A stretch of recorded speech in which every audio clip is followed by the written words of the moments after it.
Jean-Marc Morandini a demandé via une adresse mail Catherine Leclerc, une fausse directrice de casting qui n'existe pas et qui est censée être dire de prod qui travaille chez lui, a demandé à un gamin des photos nues. Il avait 50 ans au moment des faits, Jean-Marc Morandini. Il a demandé. Après, il a dit, oh, je dois m'occuper de mon petit frère, je peux pas. Il a fait, ah ouais, t'as un petit frère, il a quel âge? 14 ans. Ah ouais, et tu veux pas demander à ton petit frère de te faire une fellation? En vrai, je préfère le dire que le paraphraser parce que vraiment c'est tellement éloquent. Elle lui dit écoutez, c'est juste qu'elle est un peu coincée, je pense. Moi, vous savez, je vois tout le temps Valentin, mon fils, nu ou en érection, et ce n'est pas un souci. Vous savez, ça vous a amusé d'être en érection devant lui, et lui, ça l'amusait. En fait, la prochaine fois, faites-le quand elle n'est pas là. Vous mettez tout sur Vimeo et vous effacez. Ça c'est Morandini. Oui, c'est Jean-Marc Morandini. Voilà, Catherine, c'est Jean-Marc Morandini. Quel pédocriminel. Vous savez ce qu'il y a de plus fou dans cette histoire? C'est que si on en entend parler aujourd'hui, c'est pas grâce aux médias, hein. C'est parce que nous, citoyens lambda, scandalisés par le laxisme de la justice et le fait que cet homme ait été conservé à la tête de son programme télévisuel, on a décidé de porter l'affaire au nu. Jean-Marc Morandini, le pédocriminel. J'insiste, hein, il a été condamné pour corruption de mineurs, vous pouvez dire pédocriminel. Il a envoyé des messages à des jeunes pour leur dire, tu serais prêt à faire une fellation à Jean-Marc Morandini? Il y a 10 ans, iTélé avait dit, non, on se séparera de Morandini s'il est condamné définitivement, il prendra pas d'indemnité. Bon, il est encore là. Non.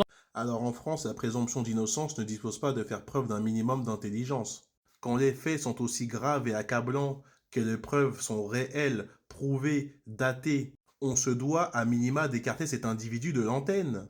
On n'attend pas qu'il soit condamné, surtout quand il s'est servi de son statut d'animateur de télévision pour commettre ses crimes.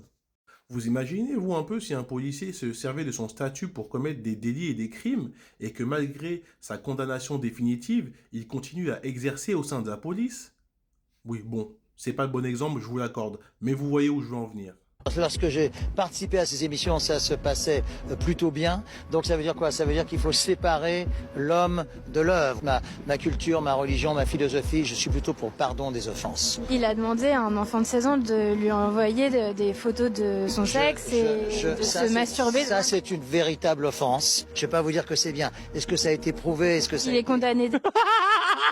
Est-ce que ça a été prouvé? Did he prove that the young guy asked him to? Est-ce qu'il a demandé à ce jeune homme ça? Est-ce que c'est prouvé? Chacun, il a été condamné. Tu veux quoi là, Nelson? What do you want, Nelson? Tell me more. Il est con quoi? Are you stupid? Are you an asshole, Nelson? T'es un ouf toi. Le gars, il a fait toutes les cours possibles et inimaginables. Cour d'appel, cour de cassation, cour Florent, cour Saint-Émilion, cour Forest, cour. Il a tout fait, Chacal. Tout le monde lui a dit tu es pédocriminel, non-stop, nuit et jour. Qu'est-ce que tu nous fais là?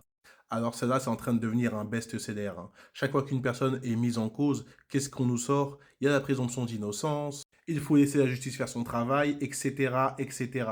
Ok, mais là, dans le cas présent, là, la personne a été condamnée, définitivement. Il a épuisé tous les recours. Et il faut savoir, hein, que quand ils font des recours comme ça, c'est juste pour gagner du temps, hein. Il savait très bien qu'il allait être condamné étant donné les preuves accablantes qui pesaient contre lui.